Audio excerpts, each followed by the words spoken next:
You're listening to the Traffic and Funnels Show.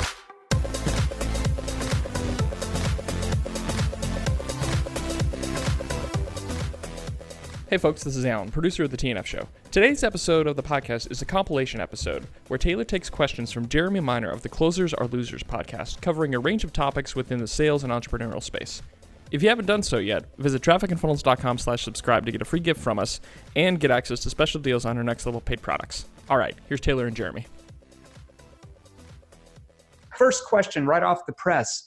I have to ask you this. What's your take on the fear that is spread through the economy right now? I wanted to ask you that first and foremost.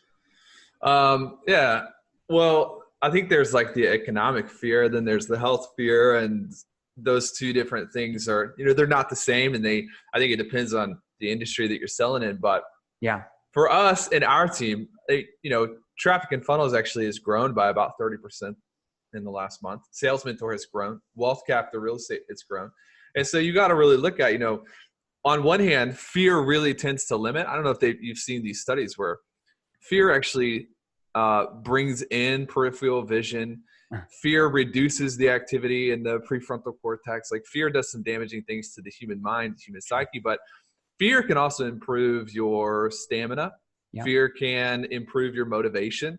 Yeah. Fear can improve and enhance your risk tolerance. So I think for salespeople, it's an opportunity to thread the needle as long as you're selling something that is helpful and good. Sure.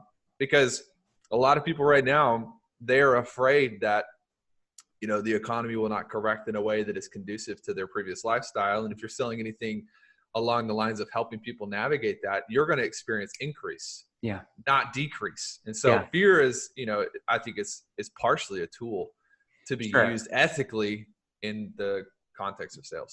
Well, 100%. And you have to look at it. What I always train companies and salespeople is that it doesn't matter what type of economic situation you're in, whether it's an economic contraction like we're having right now, or if it's an economic growth pattern like we've been in probably the last, 5-6 years, somewhere in that range, especially the last 3 or 4. It doesn't matter what economy you're living in, your prospects have problems. Yeah. Right? They still have problems either way. Okay. So typically when I'm training an event, I'll ask the audience, raise your hand if your prospects have problems. And everybody's like, my prospects have problems. I'm like, wow, that's just a crazy idea. Now I want you to write down the top 2 problems that your prospects have. Write those down. Okay. Now raise your hand, look at your problems, that they have. Raise your hand if your solution solves those. Everybody raises their hand. So I'm like, okay, so what I think I hear all of you say is that your prospects have problems. You have the solution to solve that. So my question is, why are they not buying? What's the missing link? Could it be the missing link that what you are saying, or more importantly, what you are not asking your prospects, is causing them to not purchase your solution so you can actually solve their problem? So once you change that missing link and you learn the right words to say, you learn the right questions to ask in each sales conversation, what becomes possible for you? And that's in any economy. It doesn't matter if it's good or bad. You always have the solution that can solve their problems, but you have to know the right questions to ask in that conversation to get them to realize that psychologically and make it their idea, not your idea that they should do it. And you have to be bold enough to ask the questions you need to ask. So when you talk about fear, what about the fear of the salesperson? Most of the people on my team, if they're in a position where they're struggling, it's usually because they're afraid to ask the tough questions. It's not the fear of the prospect, it's the damaging. It's more so, I think, the fear of the leader who is navigating the sales call, because they are more interested in protecting the feelings of the other person, making sure that that's the issue. Yeah, and you have to, you hit it right on the head. You have to build what I call good tension. I don't mean tension like you're pushy or manipulative, because that's just going to put up their defensive wall. But you have to build tension where they feel like if they don't solve this issue, then they're done. And so when they feel that tension, that uncomfortable tension, they have to do something. It builds urgency for them to do it now rather than call me back in a week, a month, a year later. And that's where your sales explode as a company or salesperson. One quick note on that. Here's the difference between internal pressure and external pressure. Yeah. I was at an event about a year and a half ago where I first kind of coined this, and everybody thinks of pressure as external pressure. This is your old school, force them to make a decision, buy the pen or you're dead, but the new way to do it, pressure is still absolutely a part of the recipe. But it's internal pressure. It's the pressure that somebody feels for their own families that, I have to step up and make a decision that can be created in a way that is still respectful to the buyer. So we know your company has coached hundreds of clients with their business, sales and marketing, because you guys do a lot in that company. You don't just do sales, you do marketing as well. How have you been able to help them and expand and adapt to actually thrive during these tougher economic times? What are you guys doing? It's a very big question. It's a very broad question. Like when it comes down to it, I don't know if anybody is a fan of Michael Jordan, but The Last Dance just dropped. I saw it. Saw the first 2 episodes. Good. It's amazing. But look at this. When you have a professional athlete who is a leader of a team, there is the work they do off the court and then the work they do on the court. People don't effectively separate these things out. And so right now we're on the court. We are in the middle of vast opportunity. But off the court, there's all of the maintenance activity that you need to do as an athlete, which, make no mistake, salespeople are the best athletes in the world. They just have, it's not the body, it's the mind. Yeah. And so, everything starts with the thinking. Everything starts with your ability to maintain composure. Sure. And for clients specifically, we've had thousands and thousands and thousands of clients through TF, high ticket clients, people that we work one-on-one with and in group. And one of the main things is really maintaining that ability every single day to maintain focus on the target. Okay. We can talk specifically. I know that this show is mostly for sales professionals. Sales professionals, business owners for sure. Yeah. So right now, I'll just give you an example. If they're, whatever ingredients are in the oven, you want to use those ingredients. So one of the ingredients is fear. So how do we ethically capitalize on that right now? And not to be a bad person, but just to say, if you sell something that is good for people, helpful for people, you have an obligation to move them into a position to capitalize on it. Mm-hmm. And so what we're doing is we lead into that fear. We're leading into it. We're going with the flow of the river. And what that sounds like, what that looks like is, people they're worried. We had somebody a month ago who was on the phone with one of our advisors, and he works in a title company. And he's like, the title, there's just no business. The business isn't coming in. And what an amateur salesperson would be like is well, you really need to think about, what you want. And everything's going to go back to normal. But a professional salesperson says, let me ask you a question. What if things stay like this for a year? Are you prepared?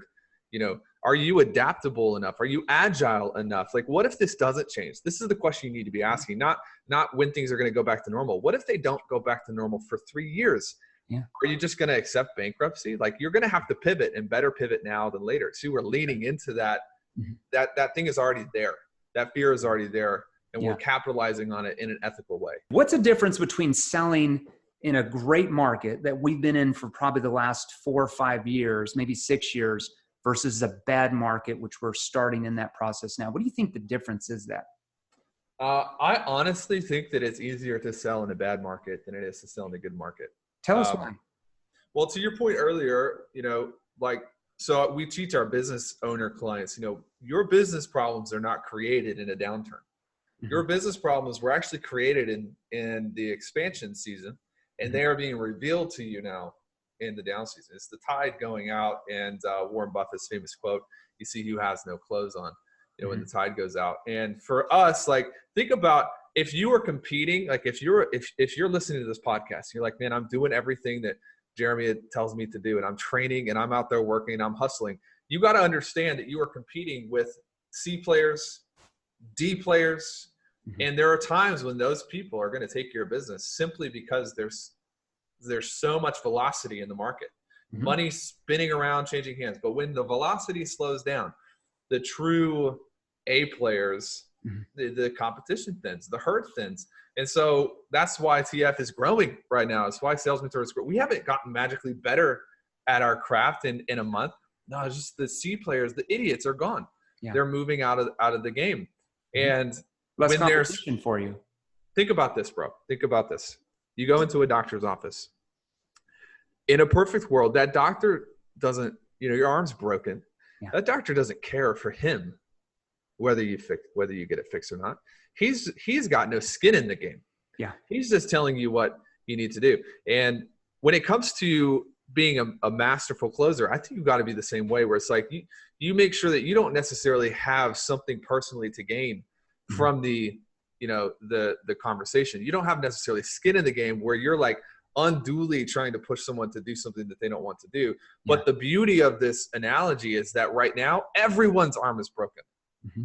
Your market just grew by 10-fold. Yeah. You have 10x'd your market. 10x, exactly. Yeah. And so would you rather sell when there's thousands of people lined up who need what you do? Or would you rather go out and have to find those people because they're hidden and to me, everything actually expands if you know what you're doing when the market corrects. And the people who unfortunately are missing out are the people who have just been kind of floating along, lazy, due to so much velocity. Does that make sense? Yeah, 100%. Because you will, as an organization, as a company, or as a salesperson, you will be eliminated. We just talked about this a minute ago. You brought this up. In times of economic contraction, every shortcoming in your sales ability will only be magnified, and it will be 10 times harder to sell if you keep using the same skill sets that kept you where you're at right now. There's so much opportunity out there. Once you learn the right sales skills, you learn the right questions to get the prospect to persuade themselves. Prospects still have problems. You have the solution. The only thing that determines them buying or not is your sales ability. Period. Yo, what's up, crew? Taylor Welch here, and if you're a fan of this show and you want to get a little bit deeper in your commitment to your business and your growth and your revenue, head over to trafficandfunnels.com/subscribe. As a subscriber, you're going to get a free gift from us just to help you grow your business, and it's our way of saying thank you for joining the family.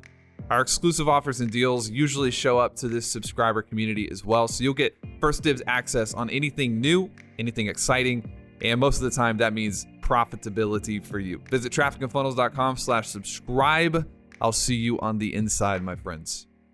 Have you ever felt like you work, you're constantly chasing something, but you wake up one day and you feel like you've done all of this effort and you haven't really gotten a good return out of it, but you can't give up because you've put in all of this effort, and so you get stuck inside of this hamster wheel that the entrepreneur gets stuck into?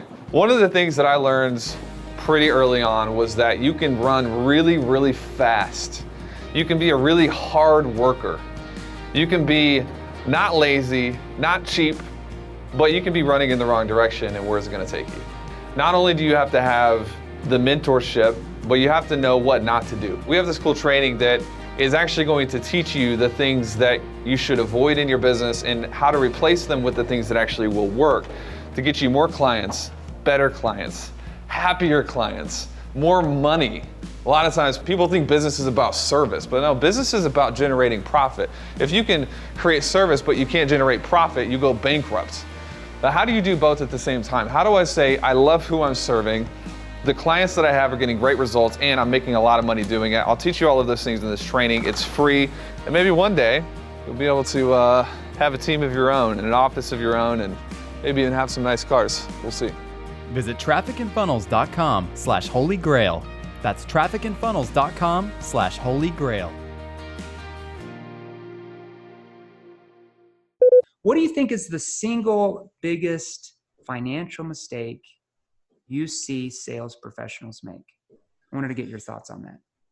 From a sales perspective, I'll just separate this into two answers. From a sales perspective, like just the way that we're jiving, I think we're aligned on everything that we do. We're training our guys the same way. Yeah. But I think when we get new closers in, one of the biggest mistakes that we see them make is they end up answering objections. They get into that excitement mode that you're talking about. Yeah. And I just wanted to touch on this really quickly because tactically, this is, I think, one of the great secrets of true leadership-based selling. Mm-hmm. Is you're in it. You set the prospect up in such a way where they can sell themselves. What does that mean? It means they work themselves through their own objections. Yeah. They can work themselves through their own objections. And so a lot of our ethos is based on, you answer questions, not objections. Yeah.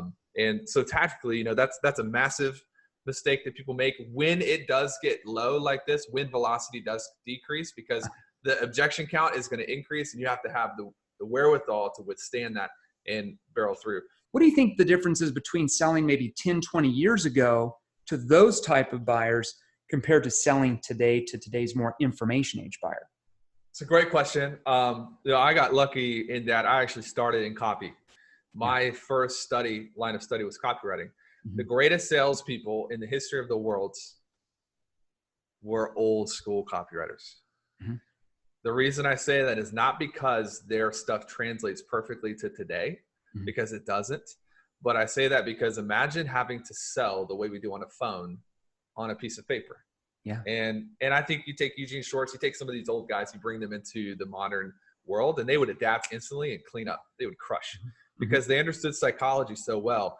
And so when it comes down to it, you're talking about finding problems. There's different stages of awareness. Eugene Schwartz published a book called Breakthrough Advertising. And in fact, I've got a training that I can give to your crew that talks through, sometimes you find problems, sometimes you uncover them, sometimes you create them. Yeah. If you're in a certain line of work in a certain industry, people don't even understand that they have a problem, and you have to actually show them and connect the dots. But if you go through and look at history, because history is a wonderful teacher, most of the problems that we're experiencing now in government, society, actually we could have fixed them if we would have gone back and studied our mentors of old. Sure. But you've got the 1950s and everything is product based. So, the old advertising that you see of Rolls Royces and everything. So I'm explaining this to you so I can explain my opinion of how sales has changed and how it's changing. Product based, we went from product based where you had beer companies and car companies, and you'd sell butter, and people wanted to know that the product was superior. That's all they cared about, right? And then you transition into opportunity. You got 80s, 90s. You talked about consultative selling. A lot of this was opportunity based, stock pickers, people coming up. It was the great years for America. Wolf on Wall Street. Wolf on Wall Street. Opportunity for you.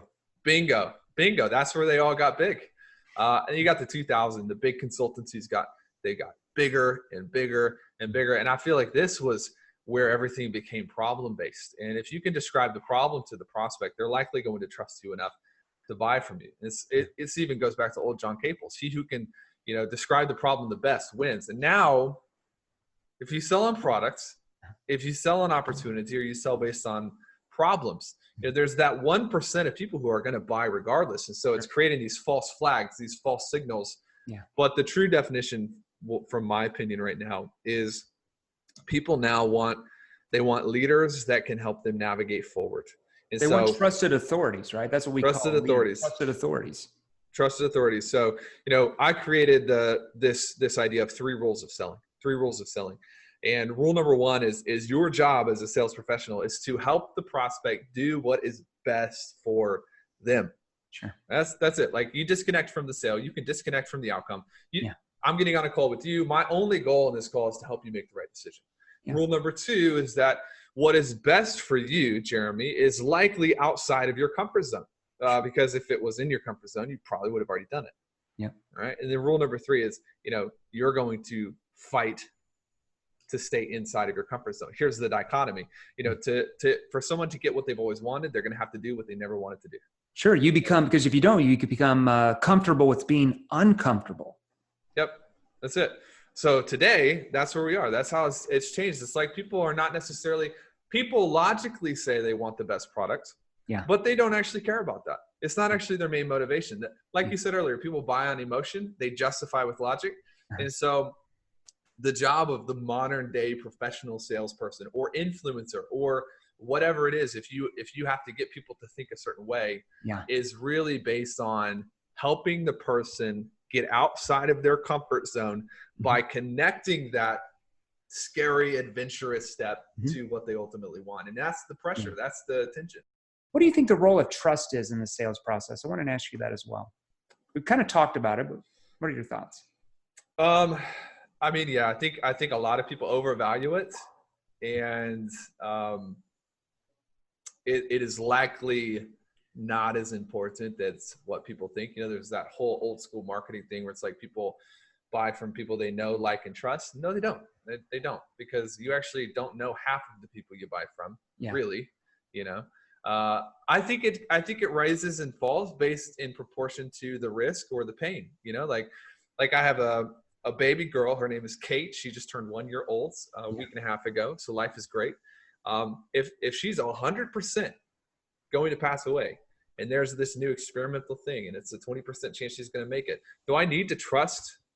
Where's the value of trust in that conversation? Sure. You know? It's results.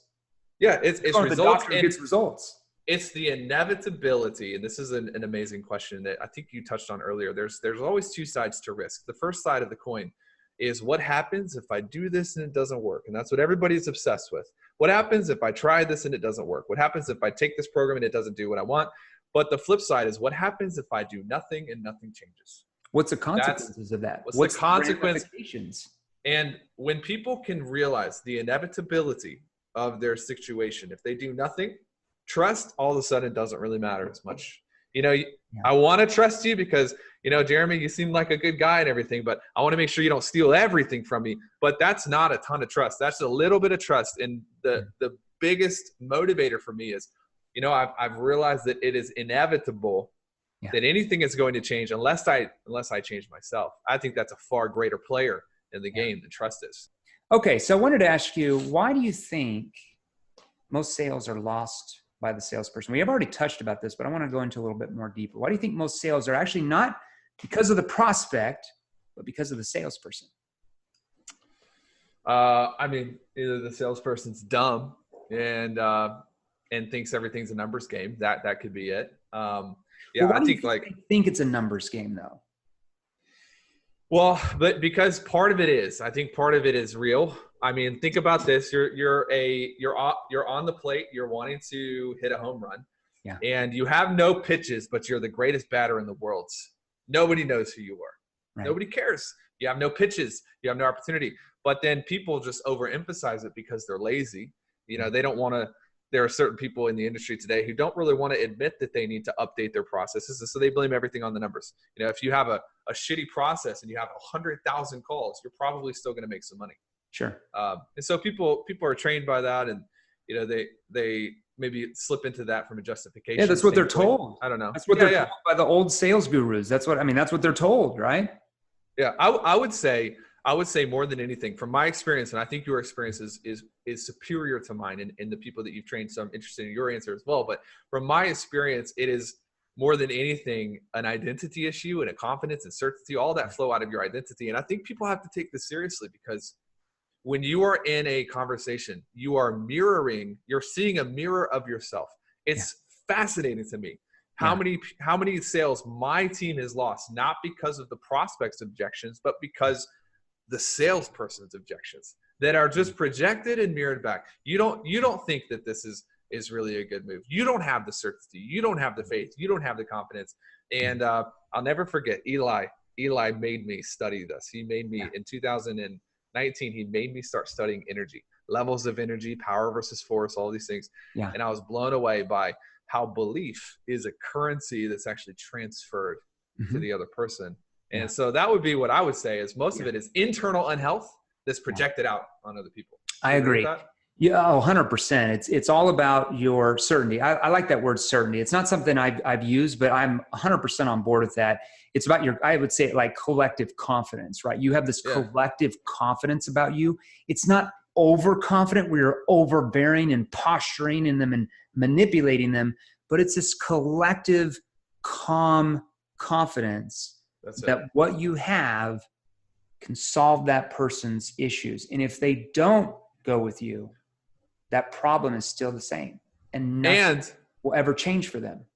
One of the best ways to build this, and this is not necessarily sales training, this is human training. Like I'm decent at sales training, but we do 100 grand a day, not just from the ability to sell. We do it from the ability to be holistic. One of the best ways to build that confidence is telling the wrong people no. Sure. And when you're able to tell the wrong people no, you're able to build this inner citadel that, hey, I always do the right thing for the other person. Man, people feel that. They know it when they feel it. Thanks for listening. For more from Chris and Taylor, visit trafficandfunnels.com and get a free gift just for being a subscriber. That's trafficandfunnels.com.